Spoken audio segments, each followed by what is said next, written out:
Athens, the world's first democracy, the most glorious city in the ancient world.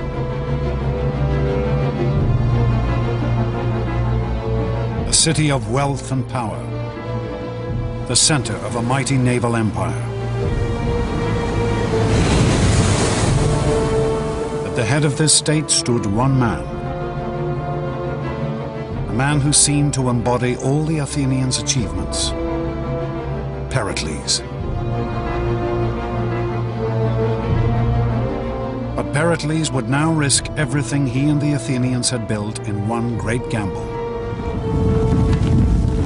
A war that he hoped would make Athens the undisputed ruler of the Mediterranean. This conflict would indeed transform Athens, but in a way Pericles could never have imagined.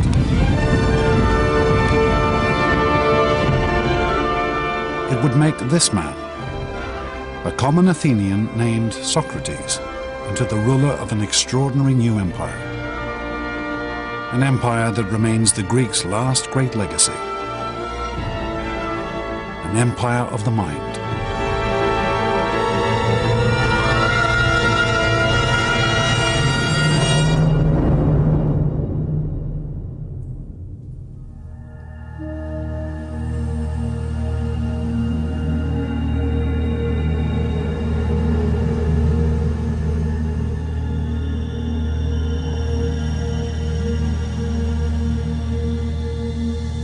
Prison cell in the city of Athens. The year 399 BC. Socrates, the world's most famous philosopher, prepares for his execution. Around him lies a city ruined by war.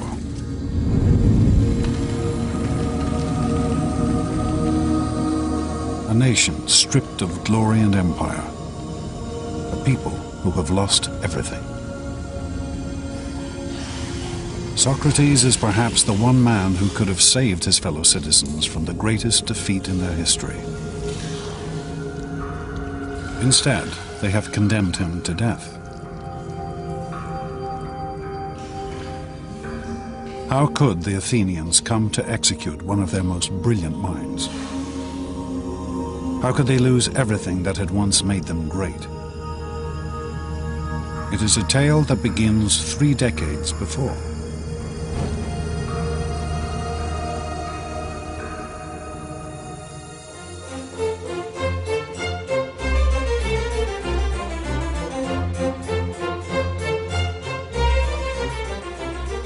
In the year 431 BC, the city-state of Athens was the greatest power in the Mediterranean.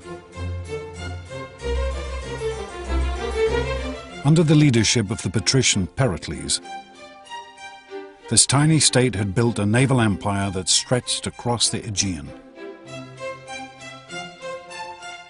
Her mighty fleet of trireme warships was the most powerful of the day.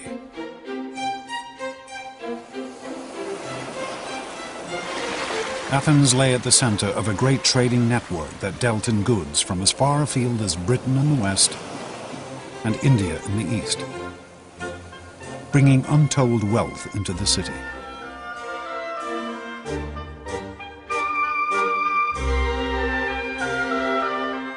And Pericles had personally devoted himself to making this city the most glorious of the ancient world. He had commissioned the Parthenon, a mighty temple to the goddess Athena, one of the most extravagant monuments in ancient history.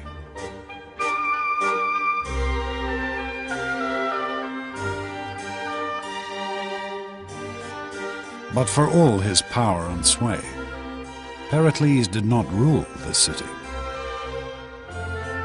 For Athens was a democracy.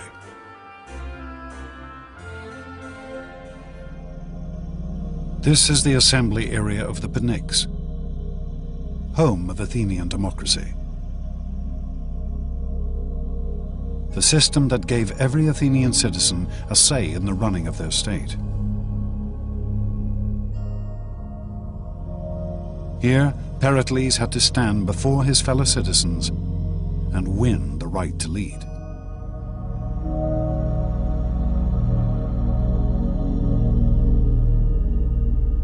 One day in the year 431 BC, Pericles took the podium and presented the Athenians with a bold new plan. A proposal that would offer Athens her final crowning glory. Pericles intended to vanquish Athens' last great rival, the city-state of Sparta. Sparta was the only other Greek state that matched Athens' power. The Spartans ruled all of southern Greece, and they were a fearsome military force. Their citizens were trained from birth in the arts of war.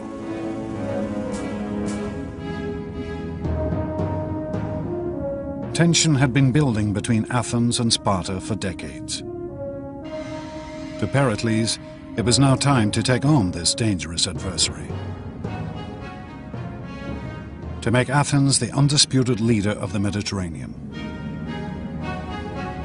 If we go to war, as I think we must, be determined that we are not going to climb down. For it is from the greatest dangers that the greatest glory is to be won. The assembly embraced Pericles' plan. The Athenians were never ones to shrink from a fight. The ancient Greeks as a whole were not by any stretch of the imagination a peace-loving people. Peace was an interruption of war rather than vice versa, and the Athenians were as bellicose as any other Greeks.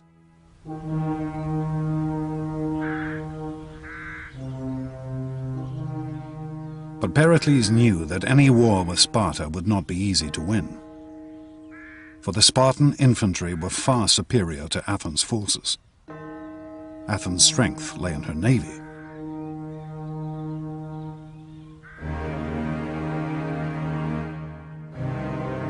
So Pericles proposed a strategy of astonishing complexity and sophistication. He convinced the Athenians to abandon all the land around Athens and retreat behind the great long walls that stretched down from the city to its harbor at Piraeus.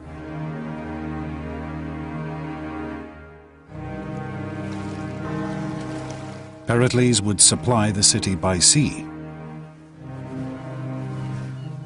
Merchantmen would bring in grain, wheat, and other essential supplies from Athens' colonies and allies across the Mediterranean.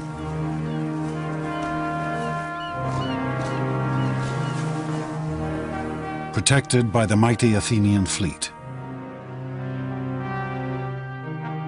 And Pericles would use this great navy to attack the Spartans from the coast.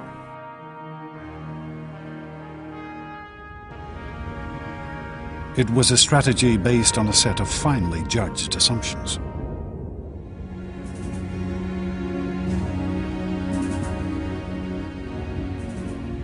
Pericles' expectation was that after a year or two, but no more than 3, the Spartans would realize that they could not win the war because the Athenians would never give them the infantry battle they needed in order to win, and they had no other device available.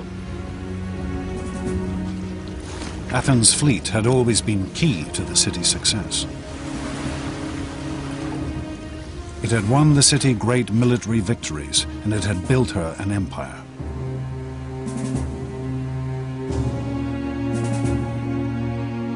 Pericles was sure that this fleet could now bring Athens her greatest triumph.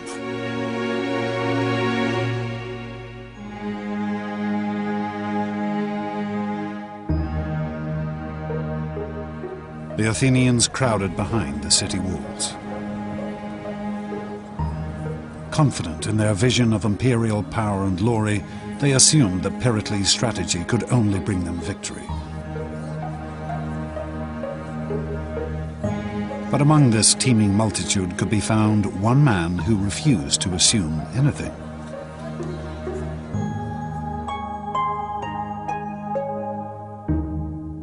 A man unique in Athenian society.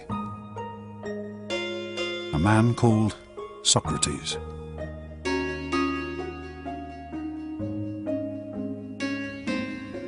if you were an ancient Athenian citizen, the first thing you'd see is a man who was unbelievably ugly. His head was too big, his eyes were too large, his nose was all the wrong shape.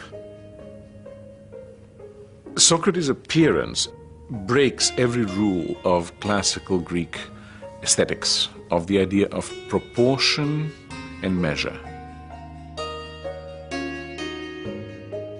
Socrates walked the streets of Athens barefoot, clad only in a dirty robe.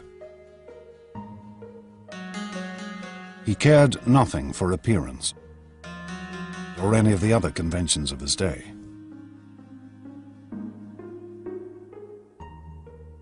Socrates was interested only in the mind. This unlikely figure would become the leader of a revolution in thinking that had been gathering strength across the Greek world.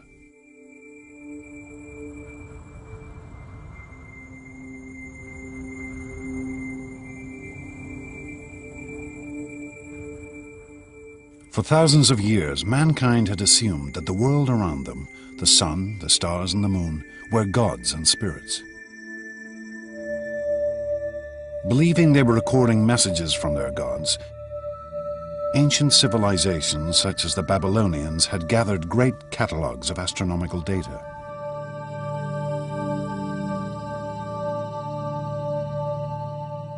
This detailed astronomical calendar from Babylon records the rising and falling of the constellations and the gods they represented.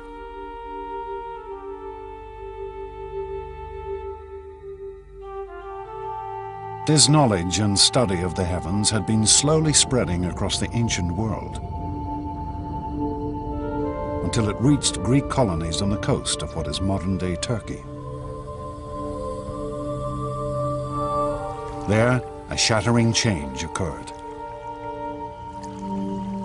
For the Greeks took this astronomical knowledge and transformed it. They took the gods out of the heavens and replaced them with reason. Gradually, the Greeks begin to say, these are not persons, these are things. There's an orderly world which the human mind can actually capture. It is subject to our understanding. These Greeks began to calculate and predict the movement of the moon and stars through mathematics and logic, rather than using gods and spirits to explain everything. It was the birth of science.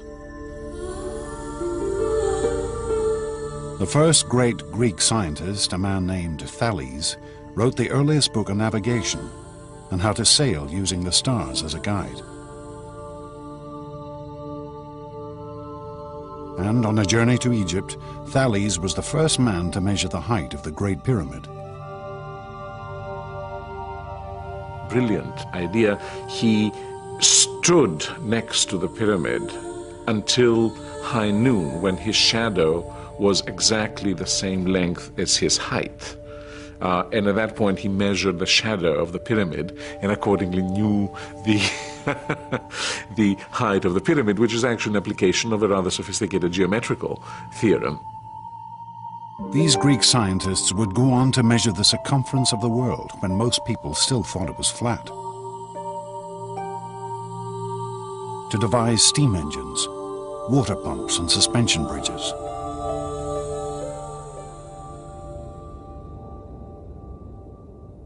But Socrates was not interested in the mechanics of the physical world. He would use this new way of thinking, using reason and logic, to study people. The great change comes with Socrates, who turns his back, so to speak, to the world of nature. What he cares about is the individual. You become an object of study and care. Socrates spent his days in conversation, walking the streets of Athens, talking and debating with anyone he met. With over 150,000 people now packed behind Athens' walls, he was in his element. One of the amazing things about Socrates is that he is the first fanatical urban individual. He loves the city. He makes life in the city one of his major concerns. Socrates' life was spent questioning the assumptions his fellow Athenians held about their lives. What they felt was right and wrong, what was good and bad. And he was happy to turn convention upside down.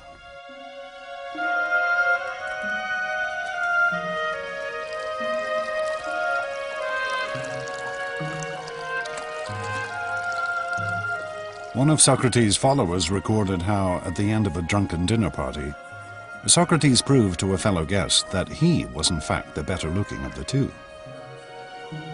My eyes must be more beautiful because they bulge out, and therefore I can see better. And by the same account, my nose is more beautiful because my nostrils flare out, and so I can therefore gather in more smells. This is typical Socrates, using reason and logic to examine the world anew.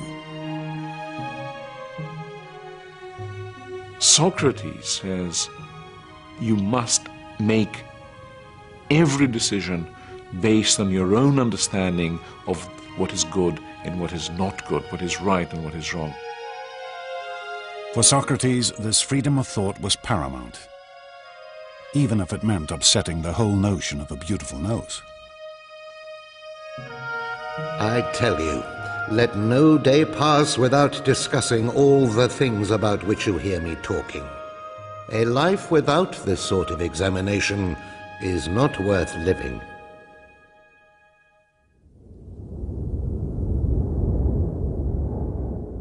But as Socrates spent his days in debate, his city was fighting a war.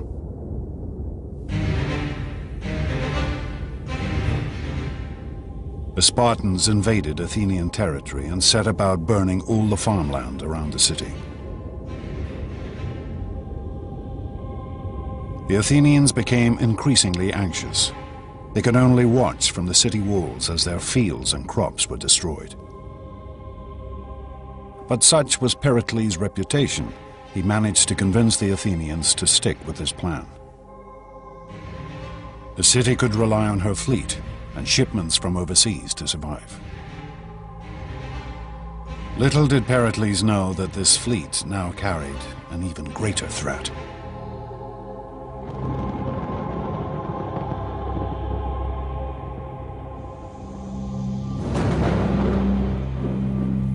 One year into the war, the grain boats that fed the city brought with them an additional cargo: plague. A disease that would now devastate Athens. Pericles' plan couldn't anticipate difficulties that we now would suggest were rather likely in those circumstances of crowding. And the results were horrendous.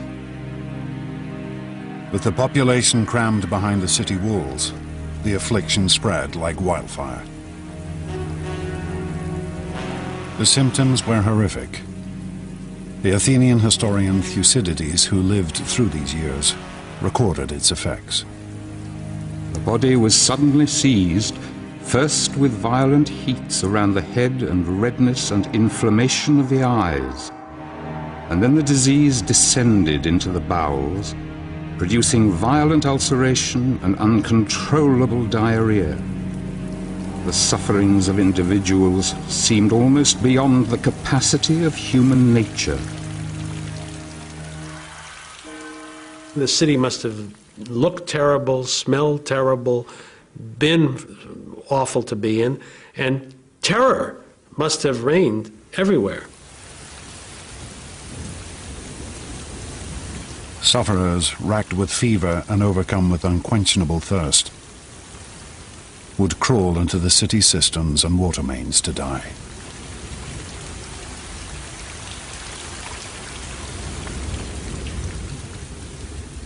Thucydides witnessed the scene in Athens streets. The bodies of dying men lay one upon another, and half-dead creatures reeled about the streets. The catastrophe became so overwhelming that men cared nothing for any rule of religion or law. The plague's effects on Athens were absolutely devastating. The whole fabric of Athenian society broke down. Morally, people saw no point in being good. Why be good if the good and the evil die just as easily?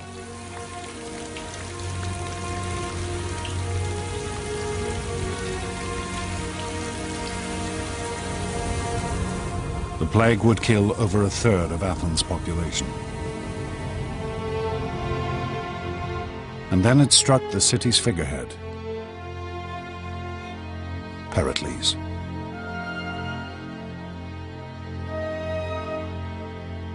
Plutarch, Pericles' biographer, described his symptoms.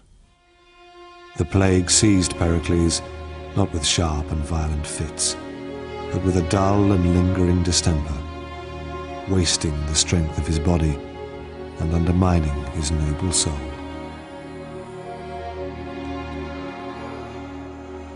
By the end, the patrician hero of the city was reduced to relying on potions and magic in an attempt to cure himself.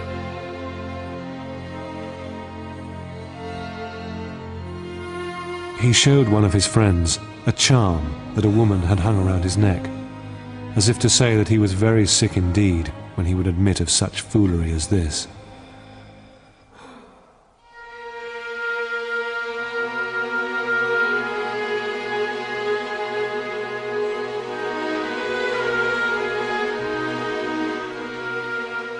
Finally, after 6 months of lingering illness, Pericles died in 429 BC.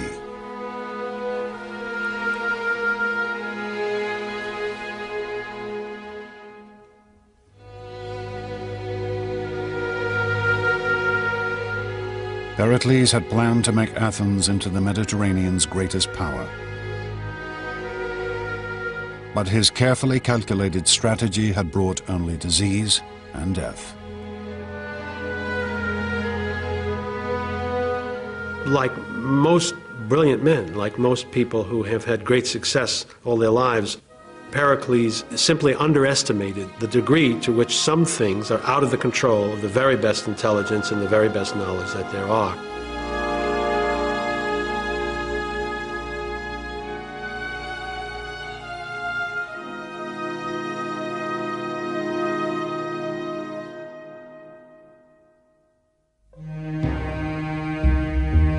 Pericles' death would have far-reaching consequences.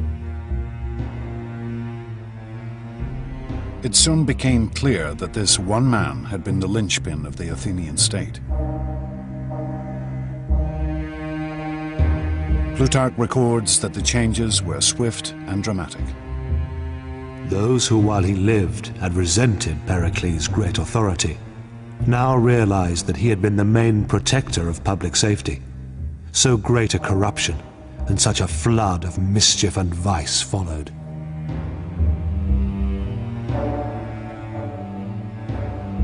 The flaws in Athenian democracy now became apparent. Without a single strong leader, countless figures now scrambled for the top position. And they were prepared to do anything the people wanted if it gave them power. Pericles' successors, who now wanted to occupy the top position, simply followed the prejudices and passions of the masses in order to gain support.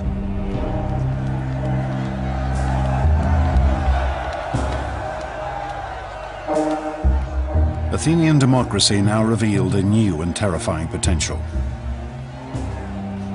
The potential to slide into mob rule. Crippling her ability to fight a war.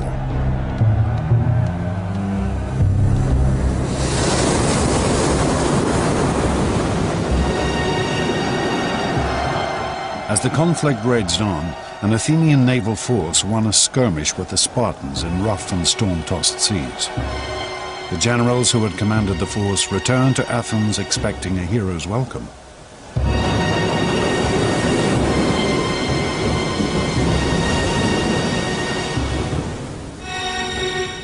Instead, they were thrown into prison.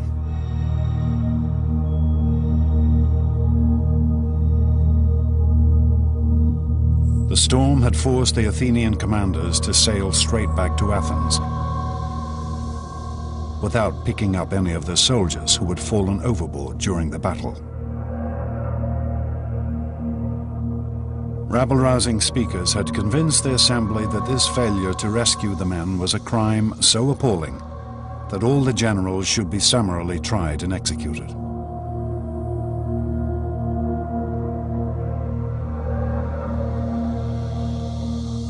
We know of only one man who stood up and attempted to calm the fevered assembly: Socrates. Socrates alone, and against the very, very serious and vocal and aggressive and mad, furious reaction of the public, stood his ground and said it was the wrong thing to do. He was going to vote against it. Socrates' principle of questioning the society he lived in now had a real and practical purpose. He refused to bow to any pressure and thought for himself and do the thing that his conscience and his reasoning told him was the right thing to do.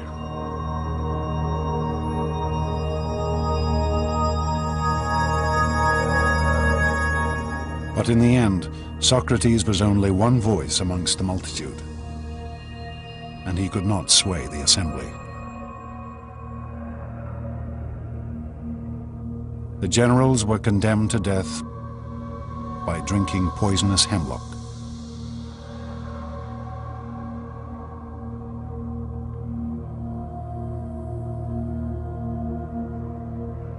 It would be a terrible loss to Athens' war effort.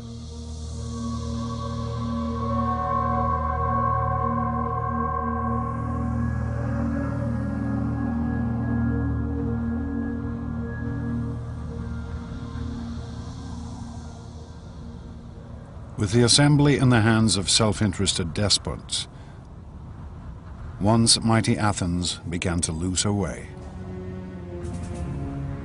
After the death of Pericles, Athens never again had a political leader with a well-thought-out general picture or a set of goals that he could pursue with reasonable hope of bringing them to fruition.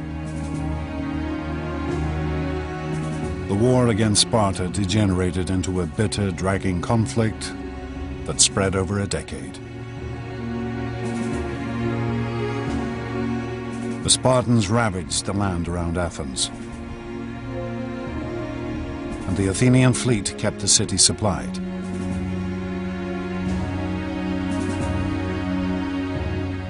Neither side was able to defeat the other.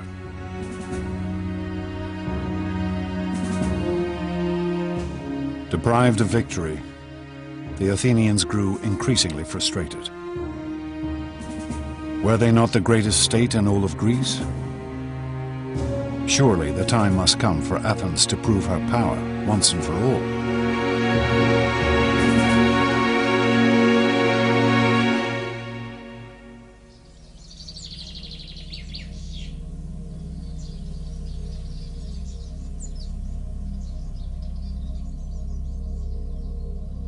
Then, in the year 416 BC, a daring proposal was put before the assembly.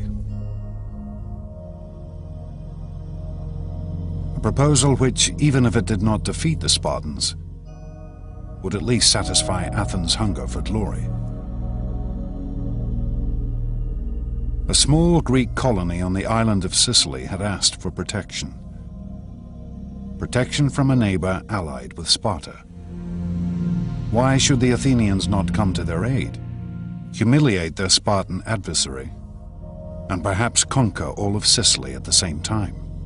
As one Athenian addressed the assembly, "This is the way we won our empire, and this is the way all empires have been won. Let us set out on this expedition, for it will destroy the arrogance of the Spartans, and at the same time we shall become rulers of all Greece."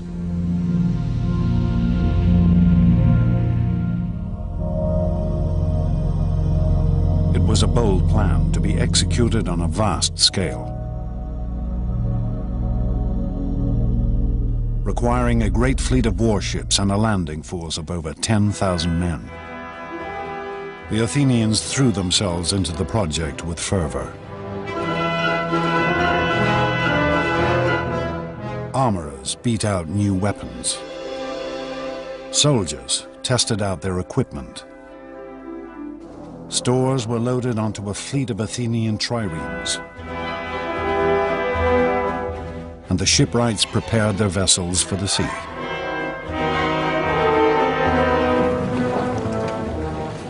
Then, to great fanfare, the mighty invasion force set out for Sicily.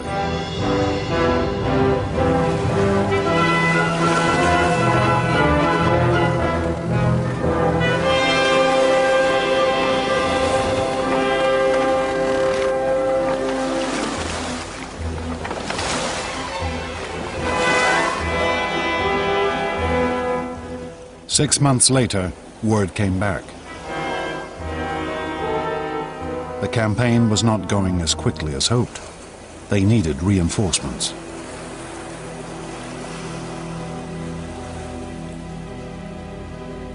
And then, nothing. No news at all.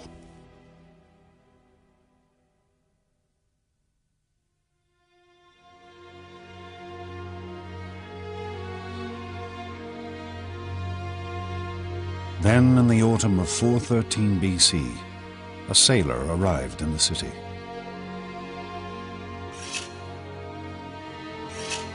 A man who needed a haircut.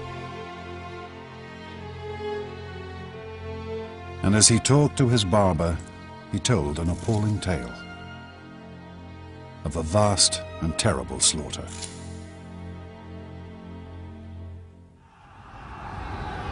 It was the story of an invading army that had been pinned down where it landed, of how its leaders had argued with each other about strategy, of how their food and water had run out, of how they'd attempted to ford a great river in a desperate attempt to escape.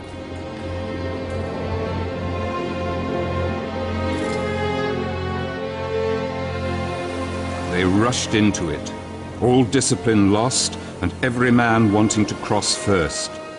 They fell over each other and trod each other underfoot, and they drank thirstily. The water was foul, but still they went on drinking, mud, blood and all, the dead lying thick in the riverbed.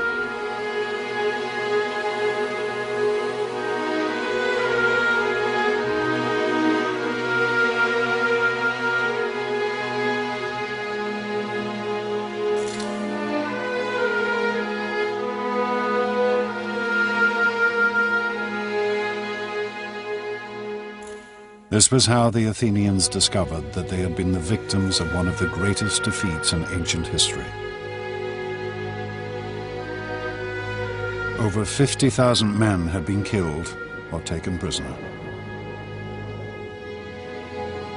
2 entire fleets of Athens' prized triremes had been destroyed. The Sicilian campaign is a mess for a variety of reasons. First of all, it's a long way away. It's over 600 or 700 miles. Once they arrive, they squabble and fight about what to do. But perhaps the biggest problem is there's not a tactical reason to do it. There's not a strategic reason to do it. The motivation is highly self-interested. The Athenians, entranced by a vision of imperial glory, had in fact engaged in a pointless and vain campaign. They believed wrongly they could go quickly in, raise the countryside, and win a quick victory and a rich tributary subject state. Thucydides recorded the scale of the devastation. This was the most notorious action that we know of in Greek history, for they were absolutely, calamitously defeated. The losses were total. Army, navy, everything was destroyed.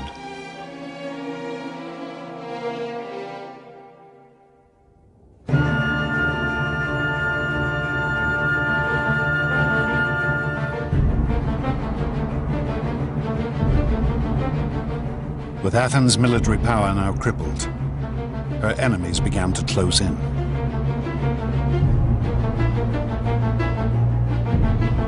The Persians, whom the Athenians had humiliated 50 years before, now saw the ideal opportunity for revenge. They approached the Spartans with the offer of help. The Persians have been watching this carefully, and they decide to intervene and subsidize the Spartans, and that subsidy is in the form of manpower for rowing and fleet construction. Where previously the Spartans had never been a naval nation, now they had a fleet paid for with Persian gold.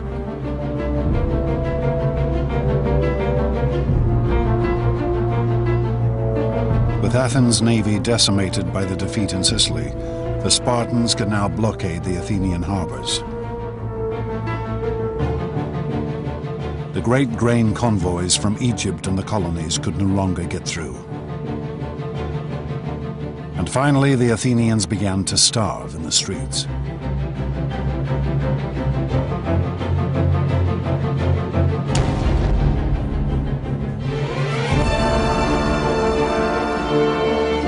The people turned to their patron goddess, Athena. At the height of Athens' glory, only 30 years before, Pericles had honored her with the most glorious temple ever seen.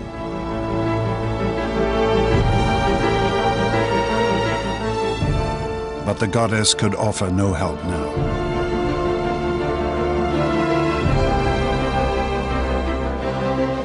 Athens, once so sure of her preeminence in the Greek world, was now home to a population ravaged by plague and war, besieged and starving. With her treasuries empty and her once proud fleet crippled. In 404 BC, Athens finally surrendered to the Spartan commander, Lysander.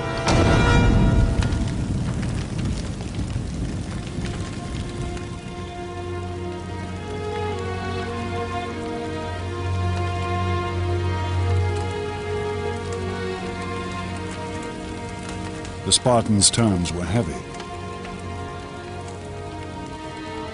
The great walls which had defended the city were to be torn down. Her fleet was to be destroyed.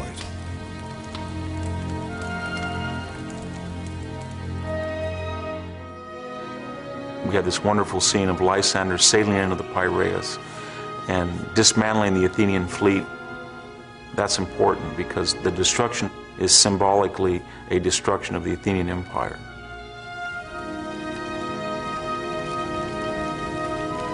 What remained of Athens' mighty navy was put to the torch, with only 12 ships allowed to remain. No longer would she rule the Mediterranean.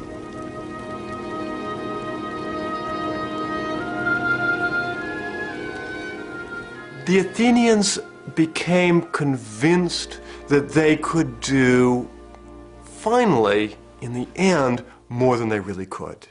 And I think this is really the point in which the potential that Athenian democracy brought about could turn to tragedy.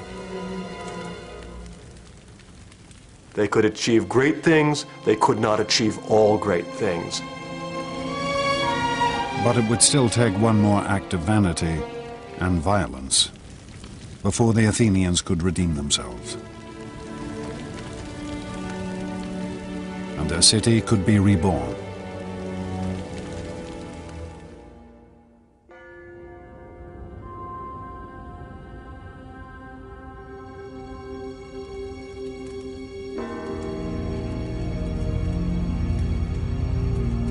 Humiliated, their empire lost, the Athenians looked for someone to take the blame for their defeat. They searched for an enemy within their city walls, someone who had dared to question their dreams of supremacy.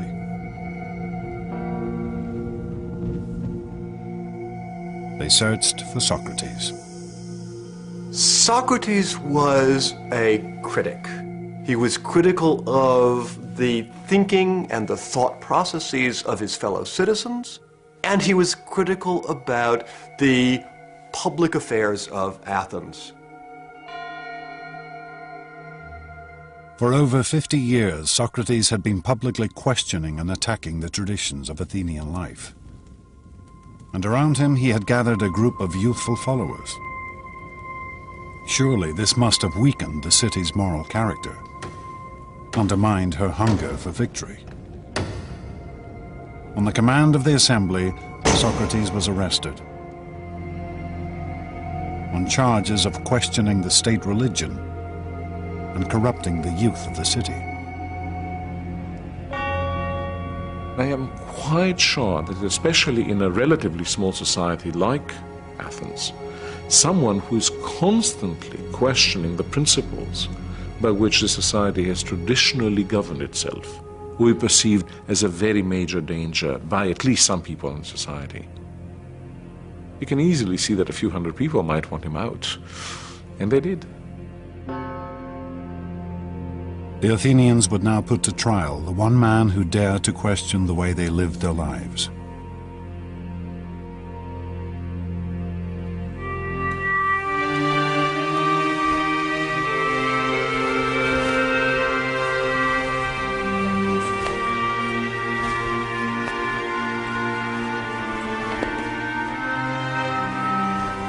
Socrates' trial would be held in Athens' central marketplace, under a canopy to shade the fierce heat of the Greek sun. He would be tried by a jury of his fellow citizens, chosen at random.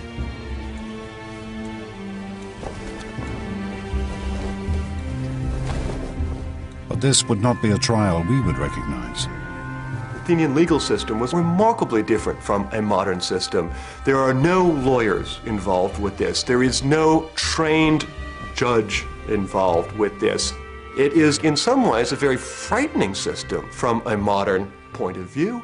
The law did not have the same stature in Athens that it has in a modern society. Socrates would be judged by the same kind of group he had watched condemn 6 generals to summary execution 7 years before.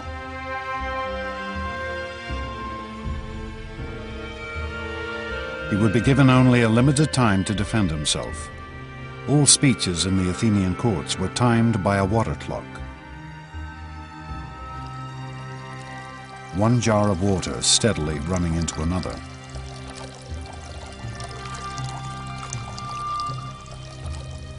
But Socrates shows no fear in the face of his accusers.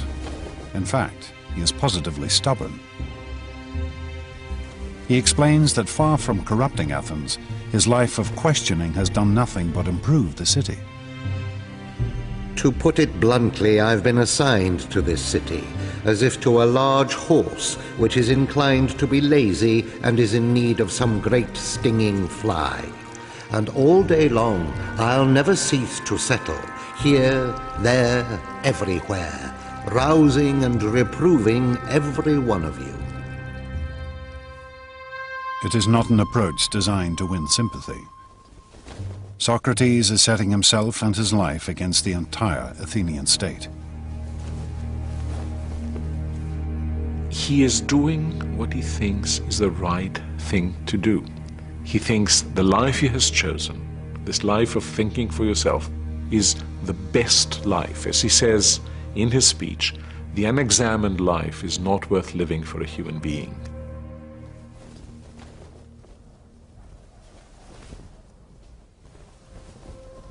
If Socrates had simply apologized to the court, he might well have been acquitted. But instead, he demands free dinners for life, for all the work he has done. I can just imagine what that jury and the audience of that trial must have thought at the time. They must have been absolutely speechless. When the final vote came, the verdict could hardly have been a surprise.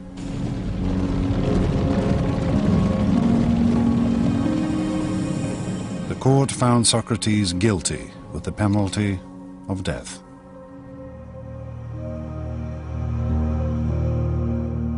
But Socrates reacted with calm and serenity.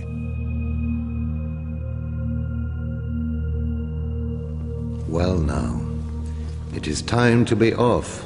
I to die and you to live. But which of us has the happier prospect is unknown to anyone but heaven.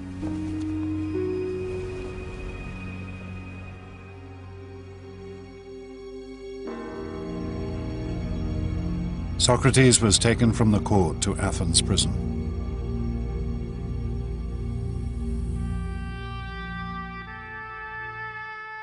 The site of this prison still exists. We can still trace the layout of the cell in which Socrates was probably held.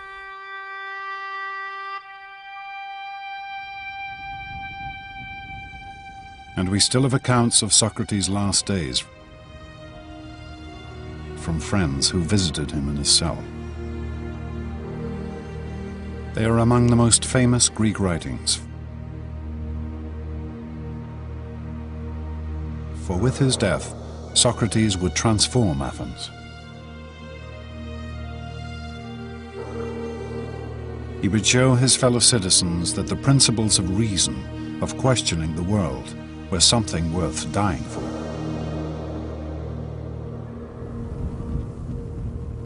Socrates would be executed in the traditional Athenian manner, by drinking hemlock. Some of the hemlock cups used for the poison are still preserved. Death by hemlock is excruciatingly painful, causing gradual paralysis of the central nervous system.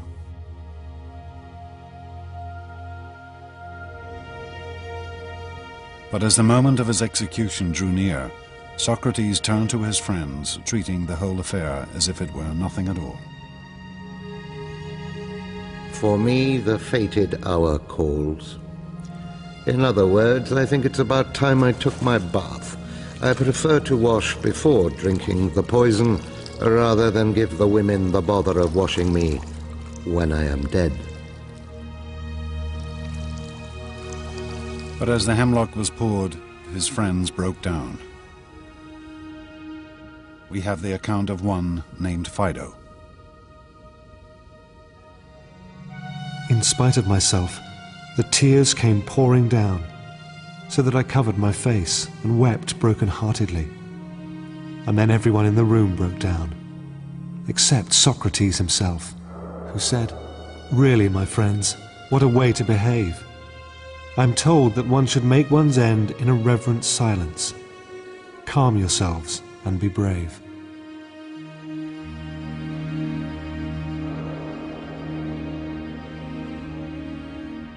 As Socrates lay back on his bed and let the poison take effect, his friends watched in silence. Here was a man who was dying not for glory, not for fame and honor, but for the sake of his principles, because he believed that man should question the world around him. It was a sight they would never forget.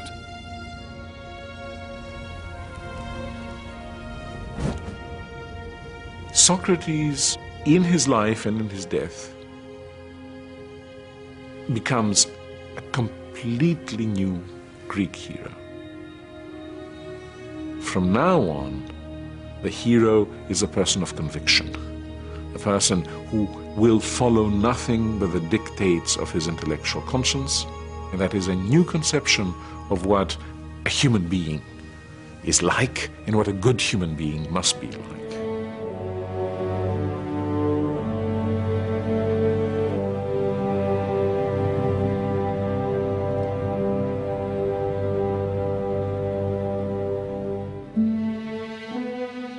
For centuries, the Athenians had believed in one ideal: the vision of a martial warrior hero.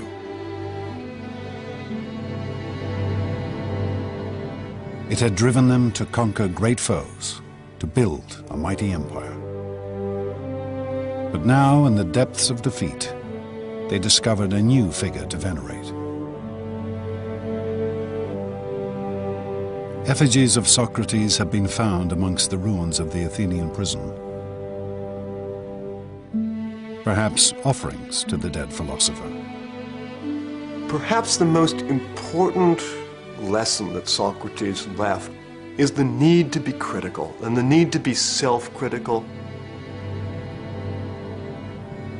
The interesting thing that I see in Athens in the years after the execution of Socrates is this same capacity to look at themselves and recognize that they have perhaps gone too far in the past, and indeed to embrace a certain kind of maturity. Athens was never again a great imperial power. But neither did her democracy lapse again into mob rule.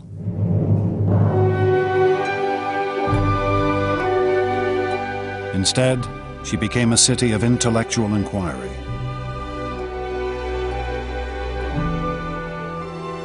A haven of study and discussion, where Socrates' students and his students' students slowly began to build a world based on reason.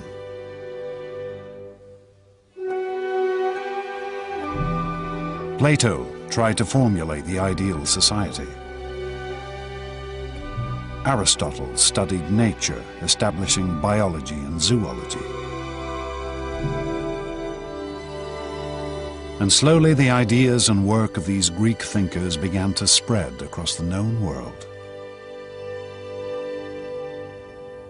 One could say that a major part of the energy of the Athenians turns into building what one might call empires of thought.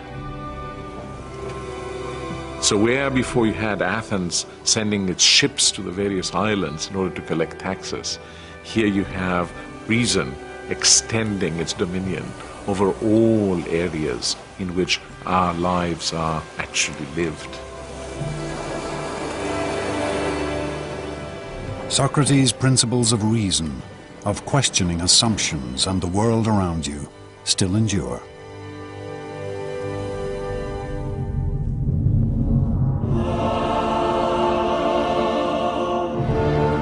In the space of less than 200 years, the ancient Greeks transformed their world.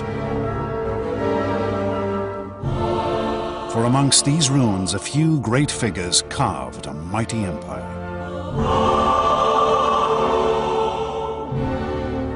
They invented democracy and politics, science and philosophy. They gave us literature and drama, art and monuments which still take our breath away. And ultimately, these Greeks taught us how to reason and think.